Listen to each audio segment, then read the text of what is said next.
to another episode of the EMS Wizard podcast. I am Batman. I'm coming straight live from the Bat Cave, and I'm here with all Wait of a minute, my Batman. friends. Whoa, Batman.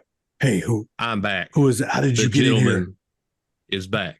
Well, wait a minute. I was told that they needed a replacement because their original guy quit, some gentleman, and I wasn't sure if he was a villain or a hero. No, I'm really flattered that they tried to replace me with Batman and all, but no need. I'm here. I seen a light in the sky, and I answered the call. The gentleman's probably a here. hero. He's a gentleman. We call him the gentleman, so it's probably a hero. My service is not needed. Yeah, you can go back to your Bat Cave. Is this some kind of riddle? Are you joking? No. Thank you for your time. Bye, Batman. Service. Bye, Batman. Robin, stay in your lane. Come here. No, over there. You'd think it was Halloween or something. You would think. So, the gentleman is back. The gentleman is here steering things for this episode. Welcome to another episode of the EMS Wizard podcast. I already said all of that. Well, I couldn't understand you. You're kind of hoarse, maybe sick. So, protecting my secret identity. Huge secret. So, at least he's not a Green Goblin. Oh, I kind of like the Ghostbusters idea. It's like leadership. Who are you going to call? The Ghostbusters? Get them to help you out with stuff? Like, when people say you can't hear a picture, you hear this picture. Absolutely. Full disclosure, I've always wanted to cross the streams. I don't think you can say that. It's not. Yeah, I don't know what that means. Robin, bring me my streams. So let's talk about this on our Halloween episode. And so on this episode, we're going to dive into a trick-or-treat special.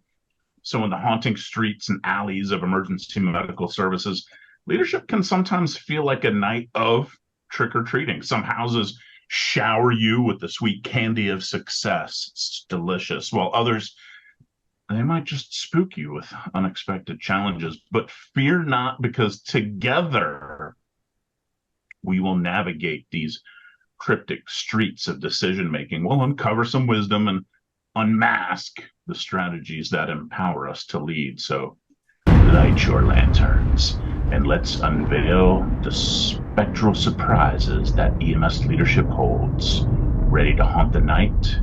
Let's go. All right, so we're talking about trick or I do what I can. So if we're talking about trick-or-treating and how that kind of parlays into EMS leadership,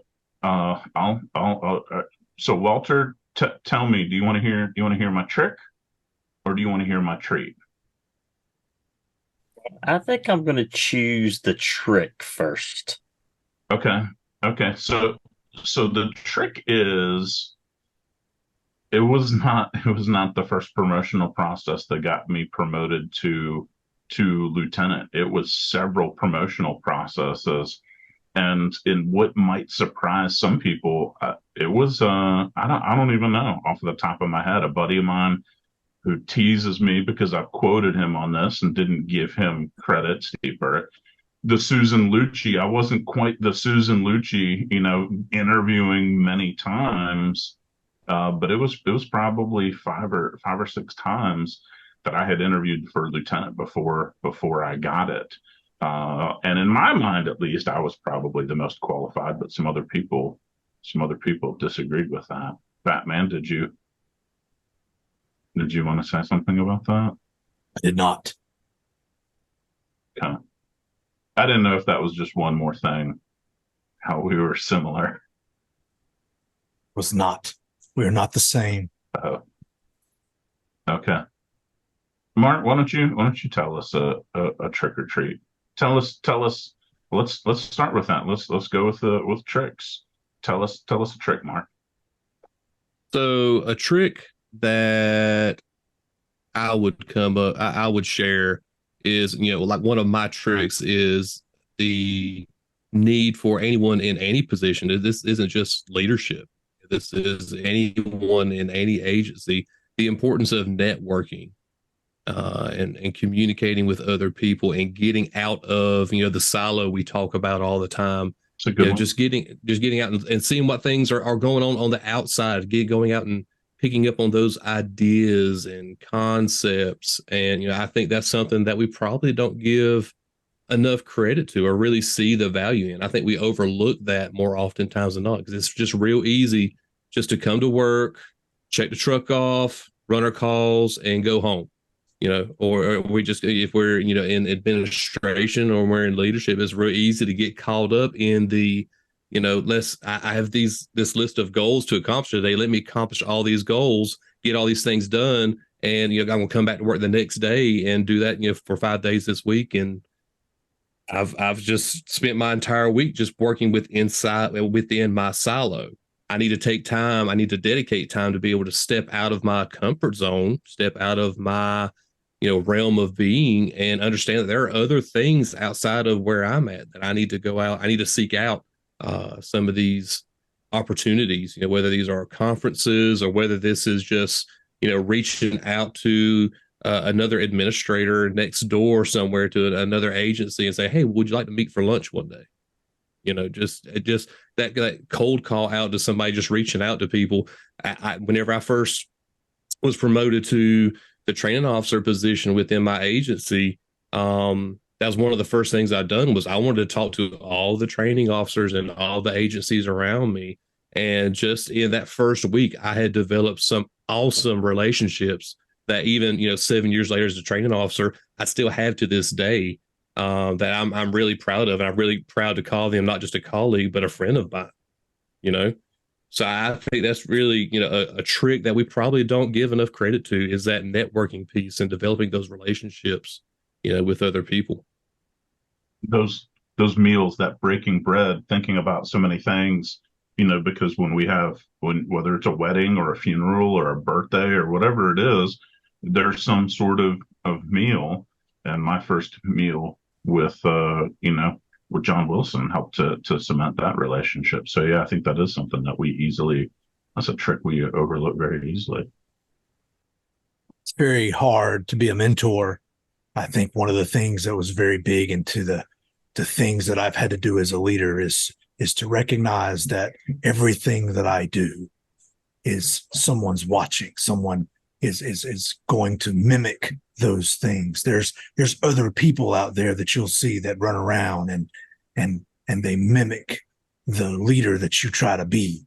And I think sometimes when we are leaders, we don't think about the fact that we are being looked at that way. We think about the things we're going to do and we go out and we do them, and we don't realize that we're bringing up the next generation. And it's like, why did you do that?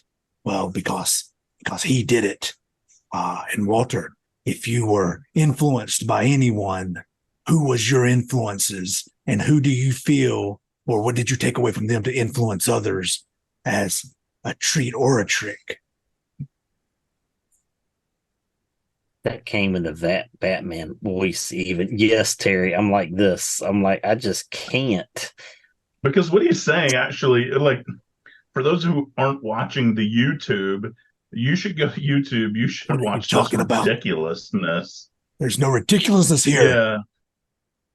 Yeah.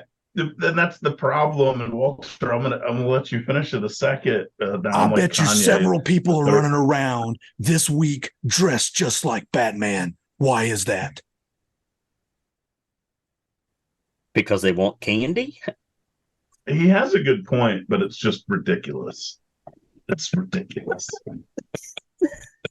John, I don't think you're tricking anybody. Everybody knows that's John C. Wilson, not Batman. So you can save your voice. Yeah, I'm talking to you, buddy. Sorry, Walter. We just got all off track. Terry, were you going to say something?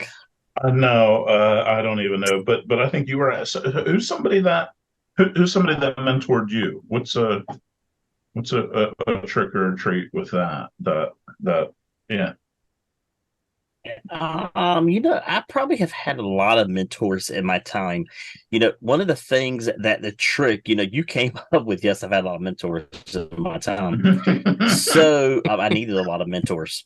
So one of the things that you came up with that was a trick, you didn't get your promotion the first time.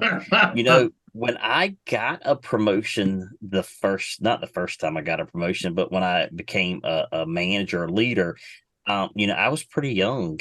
And I had a bunch of older people that were in the department that felt that someone of an older age should have maybe got that position that I was in. So I had big shoes to fill and not mess it up.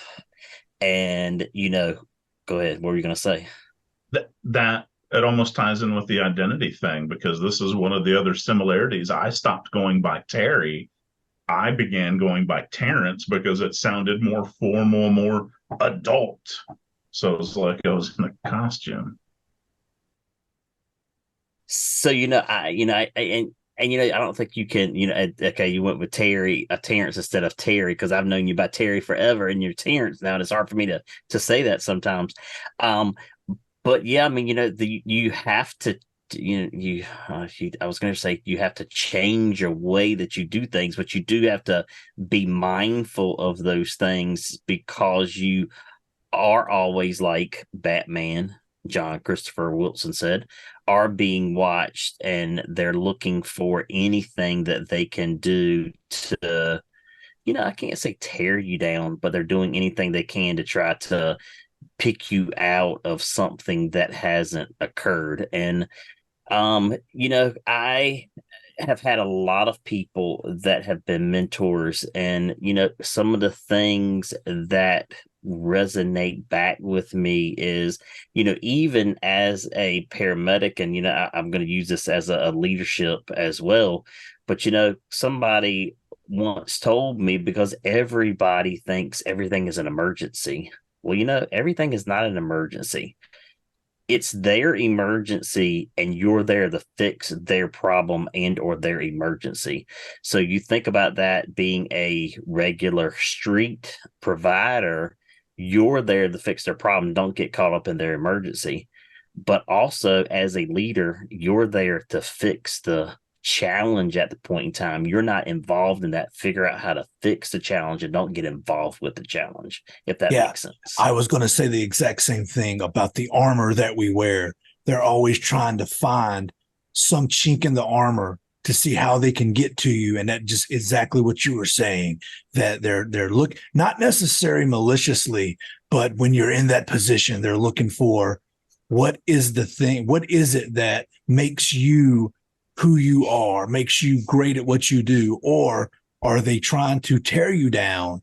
And I would just say that it's important that you don't make the mistake of thinking someone's not looking. You're always being modeled. I don't think anything's funny here. Well, Your Batman impersonation, maybe, but that's terribly there is that. funny. And I think to play off of the Michael Keaton reference here, It was Michael Keaton, who may have been the best Batman, is the best Batman. Best Batman. You don't, unlike Batman, there's no light shining into the sky that says, "Hey, we need you to be a leader today. You have to be that. You have to be that hero." Because they say that a hero can save us. You have to be that hero every day. I know what you're going to be for Halloween, Chad Kroger. Oh, I can't even. Terry is weak. He can't even breathe. He's weak. Somebody needs to call 911 for him some help. Look on John's face. Where is John? So as leaders, we don't just have the bat light calling us in. And I think that is right, that you've got these people who they're testing that armor every day, whether it's you showing up to the station, work site, whatever. The crews haven't washed the truck. That's your armor. Do you say something to them, or do you avoid that conversation? And how you handle that's going to be that trick, or it's going to be that treat. Not everybody has an Alfred that's going to be able to go out there and take care of things. So taking responsibility for what your actions are going to be, I think, is also another tip folks should think about.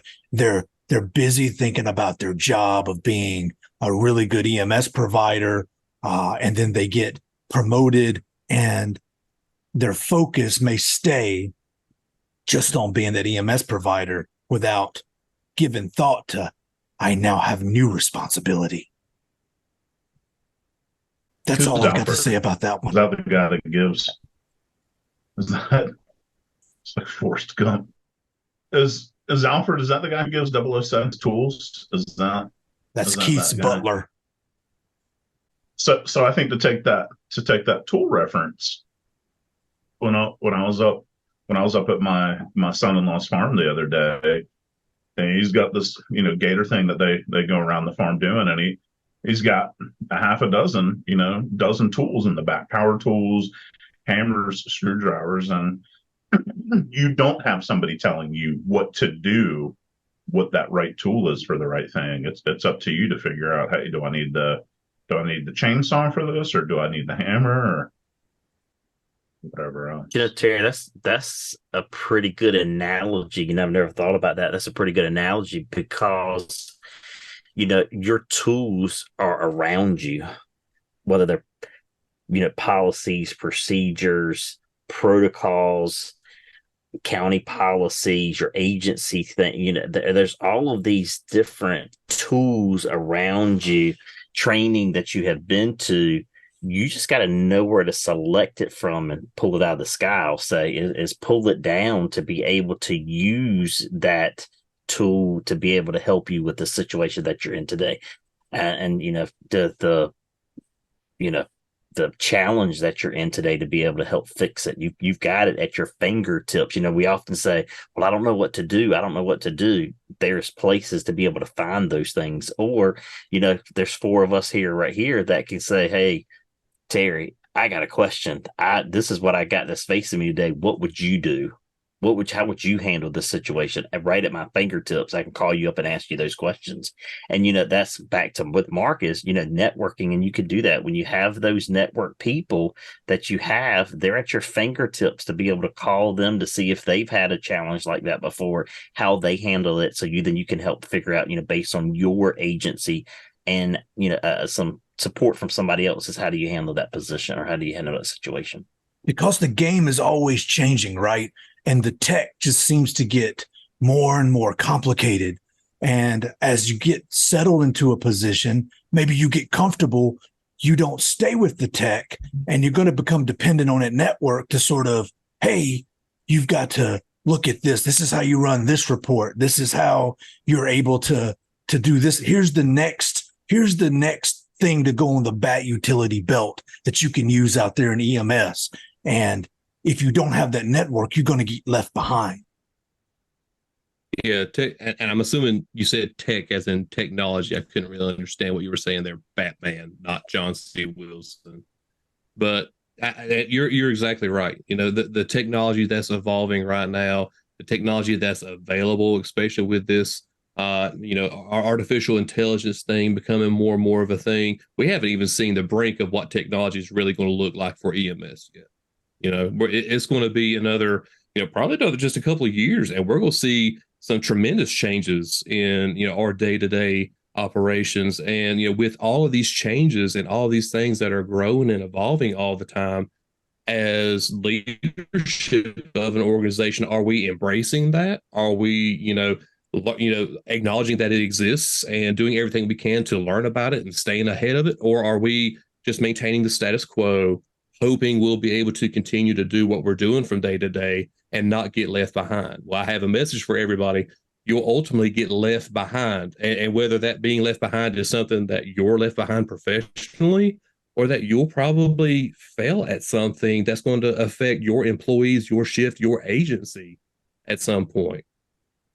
It's going to take, that proactive mindset, not reactive mindset, that proactive mindset to really come forward and say, I feel like this is something I've seen on social media or I've read about.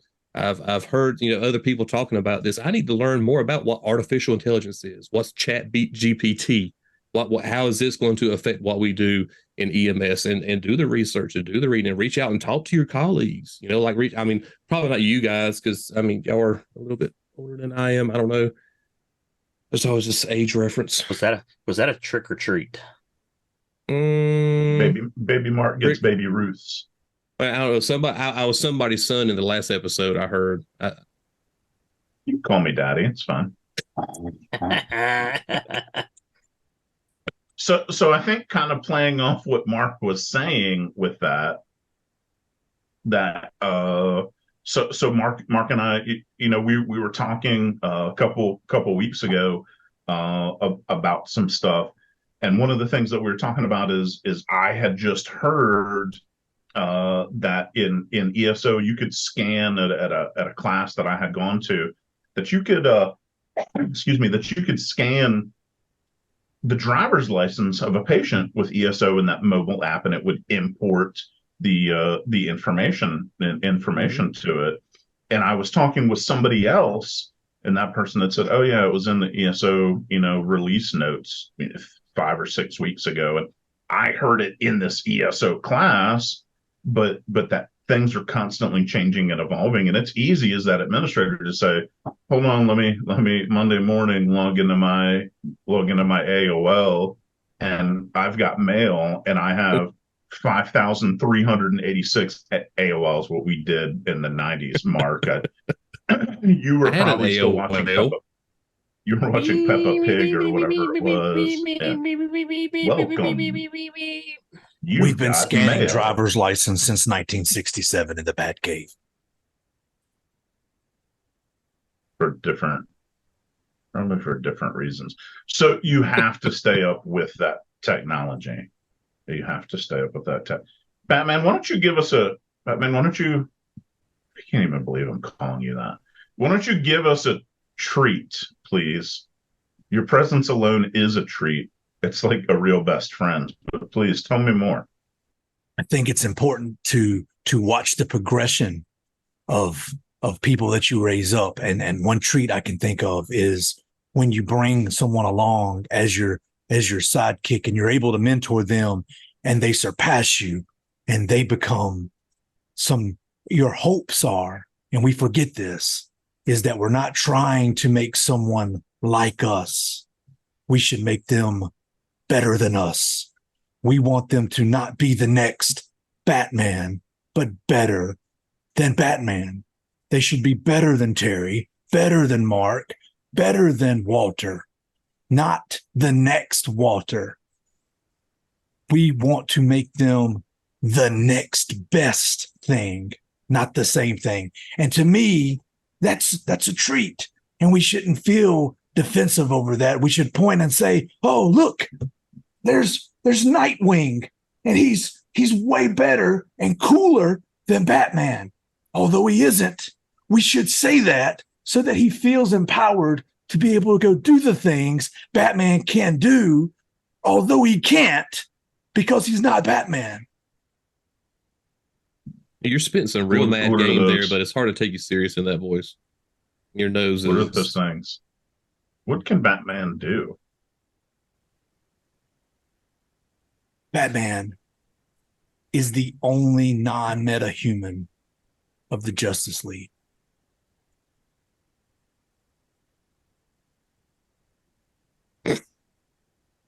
And Wonder Woman's human, isn't she? She's a god. Was it goddess? Blood of the god. Walter, can you please save us with a treat? Please treat us.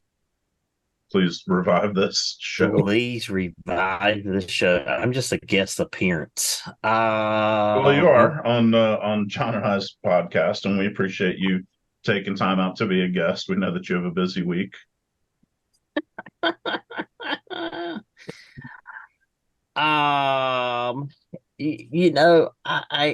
think that a treat. So, I was looking up a statement, a leadership thing, because we have Batman with us, but Dr. Seuss. Yes, I'm gonna bring up Dr. Seuss. So Dr. Seuss, and you're looking at me like, huh? You know, one It's of like the the sayings Bizarro that episode. he said was, um, "You have brains in your head, you have feet in your shoes, you can steer yourself any direction you choose." Oh my So, God is all I would say to that. oh Oh my my God. God, is all I will say to that. So, if the treat is do what's right. It doesn't matter if you feel that, and one of the things I always say is right and wrong is wrong. If it's right, you have to make it right, whether you want it to really be wrong. It's still got to be right. And you can change that direction as a leader to go in the right direction and not follow along with people in the wrong direction. But you can choose to steer yourself in that direction that you choose.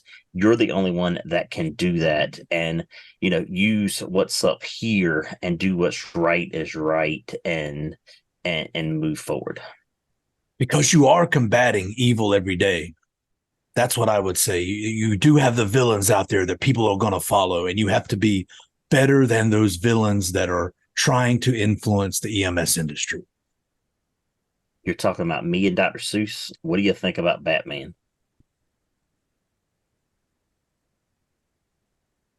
You Dead belong in Arkham silence. Asylum, Walter. You belong in Arkham. So, Mark, what do you think? Give us a treat. What are you thinking? So let's see, a treat. So a treat I would share with anyone that's studying leadership or in leadership or management in EMS is to, maintain a healthy work-life balance. That this is a thing mine. that's do what? You're stealing mine. You should have been Did I earlier. steal yours? Should have been, yeah. Well, you should have got the treat first, but I got the treat first. So yeah, maintaining that healthy. This is something that more oftentimes than not people learn the hard way. This is something that's very difficult that you don't really realize it. We get into EMS because we enjoy what we do. We enjoy, that satisfaction of the job that we have working as a EMT, a paramedic, and then we get to, rising through the ranks, and we're in this leadership position now as a shift supervisor or as in management. Now we're working that much harder. We have that much more responsibility on top of everything else that we do outside of just running calls. And, whenever you're really passionate about something, it's really easy to overlook things. It's really easy to overlook this subtle, hints of, how much time are you spending with your family? How much time are you spending with your friends? How much time are you spending with yourself? Just having your own time, your own peace to your own self, right?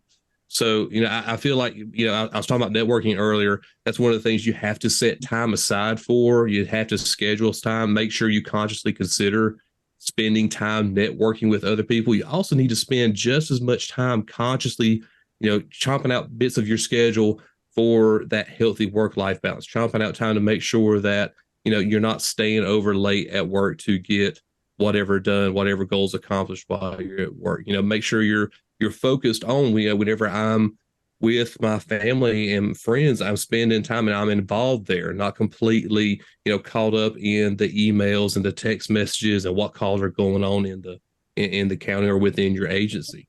You kind of have to have a little bit of that divide from that work life and that complete work life separation. So Terry, you said you had some thoughts on that too. What were your thoughts on that?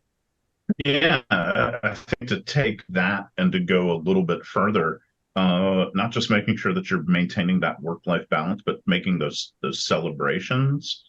One of the things that I remember, weirdly, something John and I don't share, or Walter, or even you, Mark, is my older stepdaughter.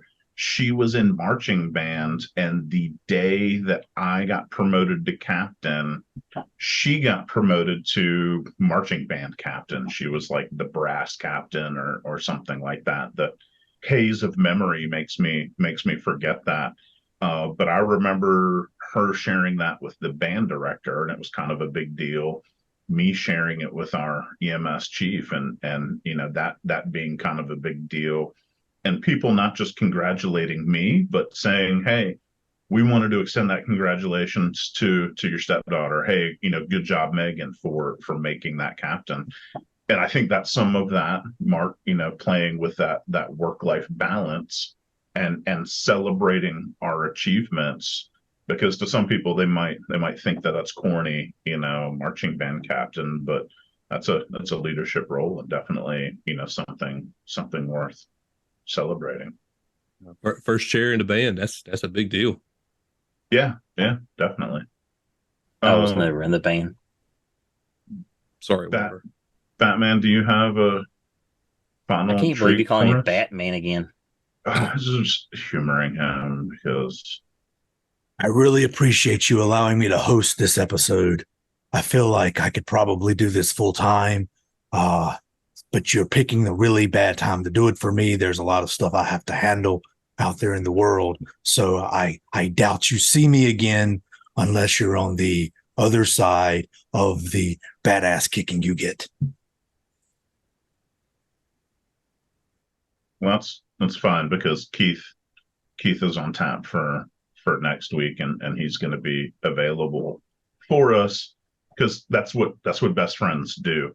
And so kind of what I would say kind of as our outro, I started us with that trick or treat. And so as that veil of our trick or treat journey is lifting, we have to remember, in the realms of leadership, every door opened, that's an opportunity, just like on Halloween. So that's a chance for us to enchant our teams with vision, with courage, with care. So hopefully your paths will be lit with the pumpkins of wisdom, and your bags filled with the treats of impactful leadership. So thank you, especially Keith, for joining us. Every episode here, it's a magical ride through the twilight of discovery and growth. Hopefully you're able to stay safe, do good, and have a happy Halloween. Happy Halloween. Holy crazy Hey, best friends. Oh, was that John Wilson voice?